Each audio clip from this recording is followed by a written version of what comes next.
Hello, आदाब, नमस्कार दोस्तों। अगर आप भी साइंटिफिक और प्रैक्टिकल तरीके से आदतों को अपनी दिनचर्या का हिस्सा बनाना चाहते हैं, तो आज की इस ऑडियो समरी को गौर से सुने। ये जेम्स क्लियर द्वारा लिखी गई किताब एटॉमिक हैबिट्स पे आधारित है। इस किताब में जेम्स लिखते हैं, जैसे हमारा नॉलेज हमारी सीखते रहने की आदतों का नतीजा होता है, या फिर हमारा वजन हमारे खाने की आदतों का पैमाना है, वैसे ही हमारी आदतें हमारे जीवन की दिशा और दशा का पैमाना है। हर बड़े बदलाव की शुरुआत छोटे छोटे कदमों से होती है। लेखक के मुताबिक अगर इंसान हर रोज अपने जीवन में 1% बेहतर बनने की कोशिश करे, तो महज 1 साल में इंसान 37 गुना पहले से बेहतर बन सकता है। किसी भी नई आदत का रिजल्ट हमें तुरंत नहीं मिलता। दरअसल अच्छी आदतें बनाना मुश्किल इसलिए लगता है क्योंकि उनका रिजल्ट काफी समय के बाद दिखता है। जैसे अगर आप आज फुटबॉल खेलना शुरू करते हैं, तो अच्छा फुटबॉलर बनने में आपको कई साल लग सकते हैं। इसे जेम्स ने वैली ऑफ डिसअपॉइंटमेंट यानी कि निराशा की खाई का नाम दिया है। बदलाव के लिए इस खाई को पार करना जरूरी है। इसलिए धैर्य रखें और अपने लक्ष्य से इंस्पिरेशन लेकर खुद को मोटिवेटेड रखें।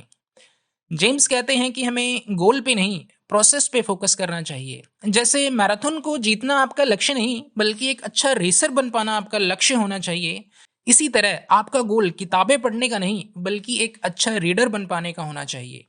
क्योंकि गोल की मदद से आप सिर्फ एक बार जीत सकते हैं, वहीं प्रोसेस की मदद से आप जीवन में लगातार सुधार कर सकते हैं। आगे लेखक कहते हैं कि जैसे हम महात्मा गांधी को अहिंसा के लिए, विनोबा भावे को इंसानियत की खिदमत के लिए, या एपीजे अब्दुल कलाम को साइंटिफिक रिसर्च यानी वैज्ञानिक अनुसंधान के लिए जानते हैं, वैसे ही कुछ समय के बाद हमारी आदतें हमारी पहचान बन जाती हैं। जिस पहचान को लेकर आपको गर्व हो, तो उससे जुड़ी हर आदत को बनाए रखने के लिए आप मोटिवेटेड रहते हैं। इसलिए हमें अपनी अच्छी आदतों को खुद की आइडेंटिटी यानी पहचान बनाने की कोशिश करनी चाहिए। आदतों को लेखक ने दो धारी तलवार माना है। अच्छी आदतें आपको बेहतर बना सकती हैं, वहीं बुरी आदतें आपको नुकसान पहुंचा सकती हैं। इसलिए यह जरूरी है कि हमें अपनी अच्छी और बुरी आदतों की समझ हो।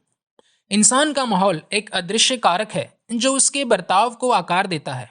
इसलिए अपने माहौल को ऐसा बनाएं जो आपको अच्छी आदतों की ओर ले जाने में सहायक हो। बुरी आदतों से निजात पाने से कहीं ज्यादा आसान उन्हें अवॉइड करना होता है। इसलिए अपने माहौल को ऐसा रखें जहां बुरी आदतों की नुमाइश कम से कम हो। उदाहरण के लिए, अगर आपको बार बार व्हाट्सएप या इंस्टाग्राम चेक करने की आदत है, तो आप अपने मोबाइल को खुद से दूर रखें, जिससे आप इस आदत को आसानी से अवॉइड कर पाएंगे।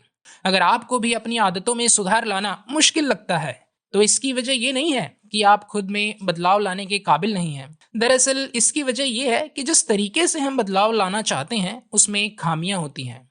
क्योंकि इंसान कुदरती रूप से अधिक मेहनत वाले काम के बजाय कम मेहनत वाला काम करना पसंद करता है। इसलिए ऐसा माहौल बनाएं जहां अच्छी आदतों को दोहराना आसान हो और बुरी आदतों को दोहराना मुश्किल। जैसे स्मोकिंग की आदत को अवॉइड करने के लिए अगर आप सिगरेट लाइटर को कहीं छिपा देते हैं या घर में लाइटर रखते ही नहीं, तो आप इस आदत को रिपीट करना मुश्किल बना देते हैं। इसके अलावा अगर आप खुद को बुरी आदतों को अवॉइड करने के फायदे समझा सकें, तो आप खुद को उन आदतों को अवॉइड करने के लिए मोटिवेट कर सकते हैं। अच्छी आदतों को अपनी दिनचर्या में शामिल करने के लिए उन्हें आसान, अट्रैक्टिव और सेटिस्फाइंग बनाएं। इंसान वो व्यवहार दोहराना पसंद करता है जिसका अनुभव सुखद हो।